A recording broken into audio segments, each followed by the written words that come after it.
Hi friends, welcome to Karpagam Sundar life style. எல்லோரும் எப்படி இருக்கீங்க? எல்லோரும் நல்லா இருக்கீங்களா? Okay, super. இன்றைக்கி ஒரு சூப்பரான வீடியோ பார்க்கலாமா? வீட்டில் இருக்க ரொம்ப போர் அடிக்குது, பெருசாக செலவு பண்ணக்கூடாது, ஆனால் ஜாலியாக ஊர் சுற்றின மாதிரி இருக்கும், கொஞ்சம் ஷாப்பிங் பண்ண மாதிரி இருக்கணும் அப்படின்னு நினச்சிங்கன்னா பேசாமல் கிளம்பி டி நகர் வந்துடுங்க. இன்றைக்கி நாங்கள் அப்படியே வந்துட்டு குடும்பமாக கிளம்பி டி நகர் வந்துட்டு வந்தாச்சு. வந்தோன்னே ஃபஸ்ட்டு வந்துட்டு வண்டியை பார்க் பண்ணியாச்சு. இங்கே வந்துட்டு பார்க் பண்ணுறதுக்கு 1 மணி நேரத்துக்கு வந்துட்டு 20 ரூபாய் சரின்னு சொல்லி வண்டியை பார்க் பண்ணிவிட்டு, வெயில் வேறு ஜாஸ்தியாக இருக்கா, 2 பேர்த்துக்கு என் பிள்ளைகளுக்கு ஆர்கோல் கூலிங் கிளாஸை வாங்கி மாட்டி விட்டாச்சு. நாங்கள் போனது வந்துட்டு மத்தியானம். சரி, மத்தியானத்தில் போனால் அந்தளவுக்கு கூட்டம் இருக்காதுன்னு நினச்சி போனால், ஆனால் மத்தியானத்துலேயும் அவ்வளோ கூட்டம், அவ்வளோ பேர் இருக்காங்க. போனோடனே ஒரு கடைக்கில் போயாச்சு. ஏன்டா வெயில் வேறு ஜாஸ்தியாக இருக்கா, செத்த நேரம் அந்த கடைக்கில் போய் ஏசி காற்று வாங்கிட்டு அப்படியே உள்ளேயும் போய் ஒரு ரவுண்ட் அடிச்சுட்டு என்னெல்லாம் இருக்குதுன்னு பார்த்துட்டு வரலாம் அப்படின்னு சொல்லிட்டு கடைக்கில் வந்துட்டு போயாச்சு. என் பிள்ளைகளுக்குமே ரொம்ப வந்துட்டு ஜாலி ஆயிடுச்சு. எங்கள் வீட்டில் இருக்கிற காட்டில் இந்த மாதிரி வெளியில் போயிட்டு கொஞ்சம் நேரம் ஜாலியாக கடைக்கில் சுற்றிட்டு வந்தால் டைம் போகிறதே தெரியாது. டைம் போனதும் எங்களுக்கு தெரியலை. நாங்கள் மத்தியானம் போனோம், ஆனால் ஈவினிங் ஆனதே தெரியலை, அவ்வளோ நேரம் ஆகிப்போச்சு. அப்புறம் இங்கே போனதுக்கப்புறம் இந்த ட்ரெஸ் எல்லாம் பார்த்தோன்னே குழந்தைங்களுக்கு ரொம்ப அழகாக சூப்பராக இருந்துச்சு. நானுமே வந்துட்டு எங்கள் பாப்பாவுக்கு ட்ரெஸ் எடுக்கலான்னு போனேன். ஆனால் அங்கே பிளான் வந்துட்டு வேறு மணிக்கு மாறி போச்சு. இந்த குட்டி குட்டி கெவுனெல்லாம் பார்த்தோன்னே எனக்கு ரொம்ப பிடிச்சிருந்துச்சி. என் பிள்ளை பொம்பளை பிள்ளையாக பிறந்திருந்தா அதுக்கு இதெல்லாம் போட்டு அழகு பார்த்துருக்கலாம். சரி, இருந்தாலும் பரவாயில்ல, அழகு பார்ப்போமேன்னு சொல்லிட்டு வச்சு பார்த்தா அந்த பையன் எங்கே வைக்க விட்டான், வைக்க விடல, பிடிங்கி போட்டுட்டான். சரின்னு சொல்லிட்டு என் பிள்ளை பெருசுக்கு வந்துட்டு வச்சு பார்த்தேன். அதுக்கு வந்துட்டு சூப்பராக இருந்துச்சு. ஒருவேளை இந்த ட்ரெஸ்ஸை எங்கள் பாப்பாவுக்கு எடுக்கலாமான்னு யோசிச்சு பார்த்தேன். ஒருவேளை சைஸ் சின்னமாக இருந்துச்சுன்னா என்ன பண்ணுறது, பெருசாக இருந்துச்சா என்ன பண்ணுது, வேணாம் அவ்வளோவே கூட்டிகிட்டு வந்து நம்ம வந்து வாங்கிக்கலாம் சொல்லிட்டு விட்டாச்சு. அப்புறம் வந்துட்டு இந்த ப்ளவுஸ் வந்துட்டு செக்ஷன் அங்கே போனால் ரெடிமேட் ப்ளவுஸு துணி எல்லாமே ரொம்ப சூப்பராக இருந்துச்சு. 150 ரூபா, 180, 200, 300 அந்த மாதிரி ப்ரைஸ்க்கு ஏற்ற மாதிரி வந்துட்டு இருந்துச்சு. சூப்பராக இருந்துச்சு. ஆனால் அங்கேயே எது வாங்கலாம், அப்படியே வந்தாச்சு. அப்புறம் இந்த வளையெல்லாம் பார்த்தா கோல்டு மாதிரியே இருந்துச்சு, ரொம்ப சூப்பராக இருந்துச்சு. எனக்கு ரொம்ப பிடிச்சிருந்துச்சு. ஆனால் அதோட ரேட்டை பார்த்தா 400 ரூபாய்க்கு மேலே இருந்துச்சு. சரி, வேணான்னு சொல்லிட்டு சும்மா பார்த்து மட்டும் வச்சுட்டு வந்துட்டேன். தங்க விற்கிற விலைக்கு தங்கம் தான் வாங்க முடியாது, அதுக்கு தங்க மாதிரி இருக்க நகையை போய் வாங்கலாம்னு நினச்சி பார்த்தா அது விலை அதுக்கு மேலே இருக்குது. இது நெக் பீஸு, அந்த ஒவ்வொரு பீஸுமே வந்துட்டு ஒவ்வொரு ரேட்டு, ஒவ்வொன்றுமே வந்துட்டு 2000 3000 இருக்குது. அதுக்கு 1 கிராமில் ஒரு தங்கத்தவே எடுத்து போட்டு போயிடலாம் போல் அப்படின்னு சொல்லிட்டு எடுக்கவே இல்லை, சும்மா மட்டும் பார்த்துட்டு வந்தாச்சு. அப்புறம் எங்கள் மாமா வந்துட்டு வீட்டுக்கு வந்துட்டு ஏதாவது ஷோகேஸ் ஐட்டங்கள் பார்க்கலான்னு சொல்லிட்டு அவங்க வந்துட்டு ஒரு சைடு வந்துட்டு பார்த்துட்டு இருந்தாங்க. வீட்டுக்கு என்னது தேவைப்படுறது வாங்கலான்னு சொல்லிட்டு. ஆனாலும் எதுவுமே நாங்கள் வாங்க போகிறது இல்லை. வீட்டிலேருந்து போயிலே மைண்ட் செட் பண்ணியாச்சு. மாமா நம்ம போகிறோம், ஜாலியாக ஊர் சுற்றுறோம், வேடிக்கை பார்க்குறோம், ஆனால் எதுவும் வாங்கக்கூடாது அப்படின்னு சொல்லி வச்சுட்டு தான் போனோம். ஏதாவது வேணால் ஸ்நாக்ஸ் வேணால் வாங்கி சாப்பிட்டுக்கலாம் அப்படின்னு சொல்லிட்டு. இந்த கடை வந்து எங்கே இருக்குது அப்படின்னா இந்த கடை வந்துட்டு எங்கே இருக்குன்னா ஜெயச்சந்திரனுக்கு முன்னாடி கடை, அதாவது லேடிஸ் கடை இருக்குல்ல, லேடிஸ் செக்ஷன் இருக்குல்ல, அதுக்கு முன்னாடி. அப்புறம் வந்துட்டு இங்கே ஒட்டியானெல்லாம் வந்துட்டு இருந்துச்சு. அதை பார்த்துட்டு எங்கள் மாமா இந்த ஒட்டியானத்தை எடுத்து கொடுத்து, நீ போட்டுக்கிறியா, உனக்கு பிடிச்சிருக்கா அப்படின்னு கேட்டாங்க.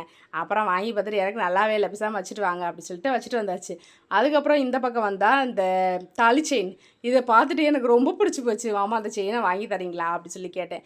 அதோட ரேட் என்னன்னு கொஞ்சம் பாரு அப்படின்னாங்க. ஜஸ்ட்டு 2000 அப்படின்னா, கொண்டே இப்படி வச்சுட்டு பேசாமல் வந்துடு அப்படி சொல்லிட்டாங்க. சரின்னு சொல்லிட்டு வச்சுட்டு வந்தாச்சு. அப்புறம் இந்த செயின்லாம் பார்க்கல எனக்கு ரொம்ப பிடிச்சிருந்துச்சு. அதுலேயும் வந்துட்டு ஒயிட் கலர் கல் வச்சு ஒரு செயின் வந்துட்டு ரொம்ப சூப்பராக இருந்துச்சு. இந்த முகப்பு செயின் எனக்கு ரொம்ப பிடிச்சிருந்துச்சு. கேட்டேன், அதெல்லாம் வேணாம் விடு, வச்சுட்டு வா அப்படி. நீ என்ன சொல்லி வந்த, சும்மா வந்துட்டு வேடிக்கை தான் பார்க்க போகிறேன், எதுவும் வாங்க மாட்டேன்னு சொன்னேன், அப்புறம் என்ன இது வேணும் அது வேணும்னு கேட்குற, வா பேசாமா அப்படின்னு சொல்லிட்டாங்க. சரி ஓகேன்னு சொல்லிட்டு அதையே வச்சுட்டு வந்தாச்சு. அதுக்கப்புறம் இந்த ஜிமிக்கி கம்மல், அங்கே போனால் ஒவ்வொரு கம்மலும் ஒவ்வொரு டைப்பில் வந்துட்டு சூப்பராக ரொம்ப அழகாக இருந்துச்சு. நான் இது நாள் வரைக்கும் இந்த மாதிரி ஜிமிக்கி கம்மல் ஒரு நாள் வேர் பண்ணதே கிடையாது. ஆனால் எனக்கு ஆசை, ஒரு நாளைக்கு வேர் பண்ணி பார்க்கணும் அப்படி சொல்லிட்டு ஆசை. ஆனால் ஒவ்வொன்றா எடுத்து எனக்கு காதுக்கு வச்சு பார்த்தேன். ஓரளவு நல்லா தான் இருந்துச்சு. காது இழுக்குமோ, காது பெருசாயிருமோ, ஒருவேளை நமக்கு செட் ஆகாதா அந்த மாதிரிலாம் தோணுச்சு. சரி, இருந்தாலும் ஒன்று வந்துட்டு எடுத்துக்கோ அப்படின்னு சொல்லி எங்கள் மாமா சொன்னாங்க. சரி, இருந்தாலும் இப்போதைக்கு தேவைப்படாது, நான் தேவைப்படும் போது எடுத்துக்கிறேன் அப்படின்னு சொல்லிட்டு எடுத்துக்கவே இல்லை. பாருங்களேன், ஒவ்வொன்றும் எவ்வளோ அழகாக இருக்குல்ல, ரொம்ப சூப்பராக இருந்துச்சு. 100 ரூபாய், 200 ரூபாய், 300 ரூபாய் அந்த மாதிரி வந்துட்டு அந்த கம்மலுக்கு ஏற்ற மாதிரி வந்துட்டு அதோட ப்ரைஸுமே இருந்துச்சு. ரொம்ப சூப்பராக இருந்துச்சு. அப்புறம் இந்த கம்மல் வந்துட்டு எனக்கு ரொம்ப பிடிச்சிருந்துச்சா, அதனால் என் பிள்ளைக்கு வந்துட்டு வச்சு பார்த்தேன். அவனுக்குமே வந்துட்டு ரொம்ப சூப்பராக அழகாக இருந்துச்சு. எப்படி இருக்குது பார்த்தீங்களா, பொம்பளை பிள்ளை மாதிரி சூப்பராக இருக்குல்ல. அப்புறம் எனக்கு ஒரு ஜிமிக்கி வந்துட்டு எடுத்து வச்சு பார்த்தேன், நல்லா இருந்துச்சு. ஆனால் ரொம்ப பெருசாக இருந்துச்சு.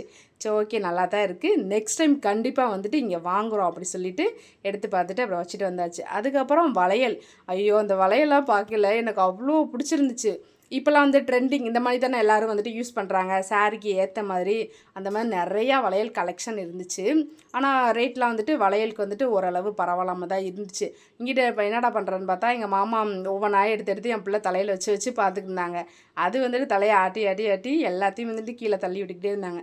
சரி நீங்கள் ஒரு பக்கம் ஷாப்பிங் பண்ணுங்கள், நாங்கள் ஒரு பக்கம் ஷாப்பிங் பண்ணுறேன்னு நான் பாட்டுக்கு ஒவ்வொன்றா வந்துட்டு பார்த்து பார்த்து எடுத்துக்கிட்டே இருந்தேன். அதுக்கப்புறம் இந்த குட்டி குட்டி கம்மல்லாம் இருக்குல்ல, அதெல்லாம் வந்துட்டு நிறையவே இருந்துச்சு. சரி இப்போதைக்கு தேவைப்படாதுன்னு சொல்லிட்டு அதையும் விட்டாச்சு. என் பிள்ளை எங்கே போனாலும் இந்த சைக்கிளை பார்த்தா விட மாட்டான். ஒரு தடவையாவது அந்த சைக்கிளில் ஒரு ரைட் போயிட்டு வந்தால் தான் அவனுக்கு வந்து மனசு நிம்மதியாக இருக்கும்.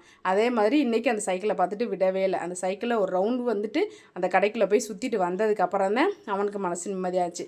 சரி ஷாப்பிங் பண்ணது போதும், வாங்க அடுத்த கடைக்கு போகலான்னு சொல்லிட்டு லிஃப்ட்டில் ஏறி கீழே வந்துட்டு வந்தாச்சு. வந்தோடனே பக்கத்தில் வந்துட்டு இன்னொரு கடை இருந்துச்சு. அங்கே போனோன்னா எங்கள் மாமா வாட்ச் கலெக்ஷன் பார்க்கலாம் அப்படி சொல்லிட்டு போனாங்க. ஆனால் நாங்கள் வாட்ச் வாங்க போகிறது கிடையாது. ஆனாலும் நாங்கள் போய் சும்மா பார்ப்போம். அப்படி போய் பார்த்துட்டு வந்தோமா. அப்புறம் ஃபேன் பார்க்கலாமா அப்படி சொல்லிட்டு இன்னொரு கடைக்கு கூட்டிகிட்டு போனாங்க. அங்கேயுமே வந்துட்டு நாங்கள் ஃபேன் வாங்க போகிறது கிடையாது. ஆனாலும் நாங்கள் போய் பார்ப்போம். இந்த ஃபேனை பார்த்துட்டு அம்மா அடிக்கிற வெயிலுக்கு இந்த ஒரு ஃபேன் வாங்கி வீட்டில் வச்சா போதுமா அப்படின்னு என் பிள்ளை சொன்னேன். ஆமாடா வாங்கிக்கிறோம்டான்னு சொல்லிட்டு அப்புறம் ஷாப்பிங் பண்ணி டயர்டாகி போயிட்டோமா. அப்புறம் ஒரு கடையில் போயிட்டு கரும்பு ஜூஸ் எல்லாம் வந்துட்டு வாங்கி சாப்பிட்டுட்டு அப்புறம் லாவா கேக் வாங்கி சாப்பிட்டோம். சாப்பிட்டுட்டு வெளியில் வந்தால் என் பிள்ளைக்கு நாவாப்பழம் சாப்பிட்ணுன்னு ஆசை வந்துடுச்சு. சரின்னு சொல்லிட்டு அதையும் வாங்கி கொடுத்துட்டு சாப்பிட வச்சுட்டு அப்படியே ஷாப்பிங்கையும் முடிச்சுட்டு நாங்கள் வந்துட்டு வீட்டுக்கு வந்துட்டோம். இது வந்து இன்னொரு நாள் எங்கள் அக்கா ஊர்லேருந்து வந்திருக்காங்கன்னு சொன்னேன்ல, அவங்க வந்ததுக்கப்புறம் இது வந்து சரவணா ஸ்டோருக்கு போனோம். அங்கே போய் பார்த்தா ஐயோ அந்த ட்ரெஸ் எல்லாம் பார்த்துட்டு எனக்கு ரொம்ப பிடிச்சிருந்துச்சி. என் பிள்ளை அங்கே இருக்க நெகப்பாலிஸ் எல்லாம் ஒன்று ஒன்றா எடுத்து எடுத்து எனக்கு கொடுத்துக்கிட்டே இருந்துச்சு. அம்மா அங்கே இருந்தாங்கன்னு சொல்லிட்டு. அப்புறம் அங்கேயும் போய் பார்த்தா இந்த மாதிரி செயின்லாம் வந்து நிறையா இருந்துச்சு. அப்புறம் தாலிலாம் வந்துட்டு இருந்துச்சு. அதெல்லாம் வந்துட்டு ரொம்ப சூப்பராக இருந்துச்சு. இது வந்துட்டு தலைக்கு பின்னாடி பின்னிட்டு பேக் சைடு வைப்பாங்களே அந்தது அதுவுமே வந்துட்டு ரொம்ப சூப்பராக இருந்துச்சு. என் அக்கா வந்துட்டு எங்கள் பாப்பாவுக்கு எடுக்கலாம் அப்படி சொல்லிட்டு வந்துட்டு பார்த்துக்கிட்டு இருந்தாங்க. நிறைய கலெக்ஷன் இருந்துச்சு, ரொம்ப சூப்பராக இருந்துச்சு. என் பிள்ளை மறுபடியும் அங்கே போனதுக்கப்புறம் இந்த சைக்கிளை பார்த்தோன்னா விடவே இல்லை. மறுபடியும் சைக்கிளை ஒரு ரவுண்ட் போகணுன்னு சொல்லிட்டாரு. சரின்னு சொல்லிட்டு அவரையும் ஒரு சைக்கிளில் வந்துட்டு ஒரு ரவுண்ட் போக வச்சிட்டாச்சு. ஐஸ்கிரீம் கேட்டேன். ஐஸ்கிரீம் வாங்கி கொடுத்த பாவத்துக்கு அந்த வாயும் கையும் என்ன நிலமையில இருக்குது பாருங்கள். அப்புறம் எல்லாத்தையுமே க்ளீன் பண்ணியாச்சு. அப்புறம் மறுபடியும் எங்கள் அக்கா வந்துட்டு கொஞ்சம் ட்ரெஸ் எல்லாம் வந்துட்டு எடுத்தாங்க. ஷால்லாம் வந்துட்டு சூப்பராக இருந்துச்சு. அவ்வளோ ஷால். இது வந்து சரவணா ஸ்டோரில் அவ்வளோ ஷால் வந்துட்டு குமிஞ்சு போய் கிடந்துச்சு. எல்லா கலர்லுமே இருக்குது. ஷாலும் சரி, லெகின் சரி, அப்புறம் டாப்பு, அப்புறம் வந்துட்டு மெட்டீரியலும் இருந்து சூப்பராக இருந்துச்சு. துணியுமே வந்துட்டு மெட்டீரியலுமே வந்துட்டு நிறையா இருந்துச்சு. ரெடிமேடுமே வந்துட்டு நிறையா இருந்துச்சு. சூப்பராக இருந்துச்சு. எல்லாமே வந்துட்டு ரொம்ப ரொம்ப சூப்பராக இருந்துச்சு. அங்கே போயிட்டு எப்பயும் போல் என் பிள்ளை வந்துட்டு அதோட சேட்டையை ஆரம்பிச்சிருச்சு. இன்றைக்கி வந்துட்டு நாங்கள் எங்கள் பாப்பாவை கூட்டிகிட்டு போனோமா, அதனால் அவள் தான் வந்துட்டு அவனை போட்டு மேனேஜ் பண்ணிக்கிருந்தான். நானும் எங்கள் அக்கா வந்துட்டு ஷாப்பிங் பண்ணிக்கிருந்தோம். இது வந்துட்டு துணி பார்க்க எவ்வளோ அழகாக இருக்குது பார்த்தீங்களா, சூப்பராக இருக்குல்ல. இதோட ப்ரைஸ்லாம் வந்துட்டு 500 அந்த மணிக்கு தான் இருந்துச்சு. எனக்கு வந்து ரொம்ப பிடிச்சிருந்துச்சு. அப்புறம் இருந்தும் எங்கள் அக்கா வந்துட்டு எனக்கு ஒரு 2 3 டாப்பெல்லாம் வந்துட்டு எடுத்து கொடுத்தாங்க. ரொம்ப சூப்பராக இருந்துச்சு. அப்புறம் வந்துட்டு ஷாப்பிங் பண்ணி முடிச்சுட்டு போதும் வாங்க வீட்டை பக்கம் கிளம்புவோம், டைம் ஆயிடுச்சுன்னு சொல்லிட்டு வீட்டுக்கு கிளம்பி வந்துட்டோமுங்க. உங்களுக்கு இந்த வீடியோ பிடிச்சிருந்துச்சுன்னா லைக் பண்ணிட்டு என் சேனலை சப்ஸ்கிரைப் பண்ணி சப்போர்ட் பண்ணுங்கள்.